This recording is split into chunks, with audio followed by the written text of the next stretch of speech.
খাগড়াছড়ির মাটিরাঙ্গার শান্তিপুর সীমান্ত দিয়ে বিএসএফ সদস্যরা ২৭ ভারতীয় মুসলিম নাগরিককে জোরপূর্বক বাংলাদেশে অনুপ্রবেশ করিয়েছে।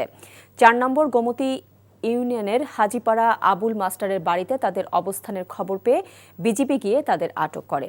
আটককৃত ব্যক্তিদের জিজ্ঞাসাবাদে জানায় তারা গুজরাটের মুসলিম অধিবাসী। তাদেরকে গুজরাট থেকে বিমানে করে সীমান্তে আনা হয়। ভোররাতে এলকে পাড়া ক্যাম্পে ভারতীয় বিএসএফ সদস্যরা তাদের শান্তিপুর সীমান্ত দিয়ে জোর করে বাংলাদেশে ঠেলে দেয়। তবে বিজিবির পক্ষ থেকে আনুষ্ঠানিকভাবে এ বিষয়ে কিছু স্বীকার করেনি। এদিকে কুড়িগ্রামের রৌমারী এবং ভুরুঙ্গামারী উপজেলার সীমান্তে অবৈধভাবে বাংলাদেশে পুশ ইন করা ৮ বাংলাদেশি সহ আরও ৪৪ জনকে আটক করেছে বিজিবি। আটককৃতদের মধ্যে বাকি ৩৬ জন রোহিঙ্গা কিনা বিজিবি তা যাচাই বাছাই করছে। আটককৃতদের মধ্যে রৌমারী সীমান্তে ৮ বাংলাদেশি সহ ৩০ জন ও ভুরুঙ্গামারী সীমান্তে ১৪ জন। ভোররাতে সীমান্ত দিয়ে বাংলাদেশের অভ্যন্তরে প্রবেশ করে ঘোরাঘুরির সময় স্থানীয়রা তাদের আটক করে বিজিবির হাতে তুলে দেয়। বান্ডেল থাকলে প্রতি সেনমানিতে টাকা বাঁচবে। বিকাশ সেনমানি বান্ডেল কিনে জিতুন প্রতি লেনদেনে।